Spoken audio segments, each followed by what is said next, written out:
everyone, welcome back to the channel. So today we are now going to start talking about the inevitable Lego room that is going to be under construction very, very soon.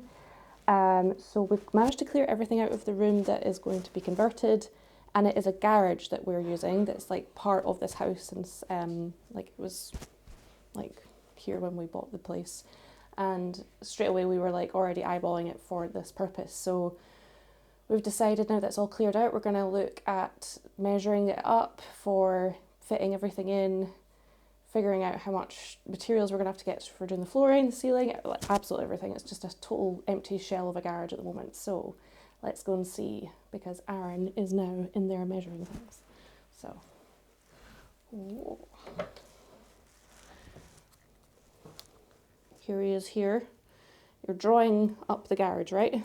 Yeah. So we can accurately get all the measurements for all the walls and everything. So let's just make sure this is zoomed out as much as possible. So this is one end here. So obviously you can see there's a door that was already here before that goes out into our garden, but we're going to block that up. So we obviously don't need a door to go out into the garden for this. We have a window as well, which initially I was thinking we were going to block up as well, because obviously we don't want any sunlight on the Lego we don't want any sun damage with the UV. But actually I've heard stories recently of people getting like issues with like mold and humidity and stuff like that with their Lego like in storage, and it actually just causing so many very expensive issues. So really we want some ventilation in here. So we're actually going to keep the window, but we're going to get a new one fitted, a much nicer one.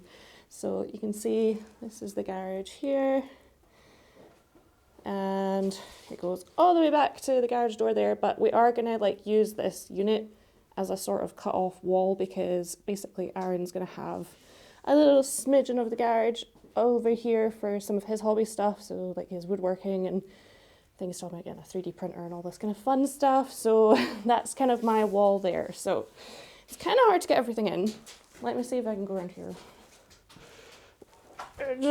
I'll just squeeze in here. So yeah, we'll get measurements in a second of how big the room's going to be. But it's a really decent size, and the fact that it's like all going to be filled with Lego is pretty exciting. So yeah, let's look at the drawing. Artist at work. So yeah, talk us through again what the plan is for the floor, because you talked about like what we're going to do for the floor and I did not understand a word of it. We're going to, on the floor, put down sort of plastic sheeting that goes on the floor and up the walls a wee bit. We're then going to put insulation down on top of that, and then we're going to put screed, I think that's what it is, on top of that to basically level that out and bring it to the same height as this. The step that goes into the room will be the same level, and then the floor will be nice and insulated. We're going to batten off the walls so they'll come out to the same level as these with wooden battens, and then we'll put insulation in between them. We'll do the same, we'll put a ceiling attached to these beams, so the ceiling will come out sort of a width of a board, and then plasterboard that. And as you can see, it's sort of slightly slanted at the moment, so we'll make sure that's basically level over the top there. Insulation into the ceiling, and then we might do like a slight drop ceiling. We'll see how much space we have.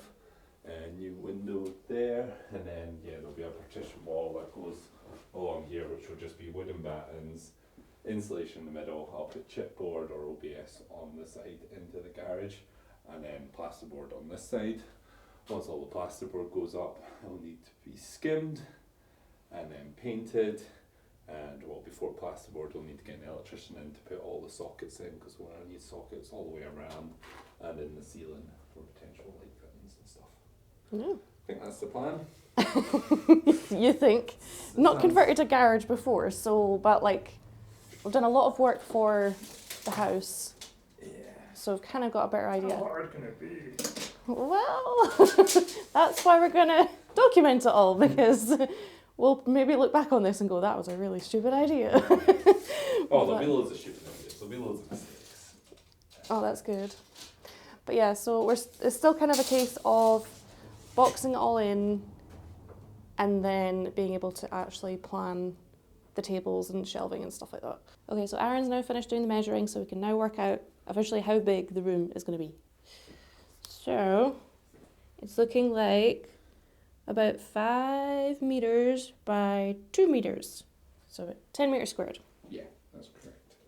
And then you'll have all your wall space and stuff like that as well, which I won't be able to work out right now because that's too much math. Because yeah, there's no point like trying to, I guess, work out the shelving, the tables for the city and everything like that until we know exactly the space we've got to work with. As annoying it is, because we went to IKEA the other day there and I was like really wanting to pick stuff up, but it's, yeah, gonna have to hold off just a little bit longer until we get it boxed in and we've got accurate measurements. But yeah, we'll be able to get a rough idea now with doing these measurements, because the plasterboard's only so like thick. So we'll get a good idea of what space we've got to work with. And then we have to work out what side we want the desk on for like the computer and doing like streams and video editing and all that kind of stuff, and like building as well, like a building station. And then a big area for like having a city with like lots of the sets, and then some shelving for like display sets. And yeah, I mean, what else is there to a Lego room? The drawers that I have, we'll be using them. I'll probably get some more of those. And they will serve as another surface to like put some sets on as well. So that's where we're at. An empty garage, shell of a garage to be converted, hopefully very, very soon. But yeah, that's it for now. Until next time in the next update. Bye. Say bye.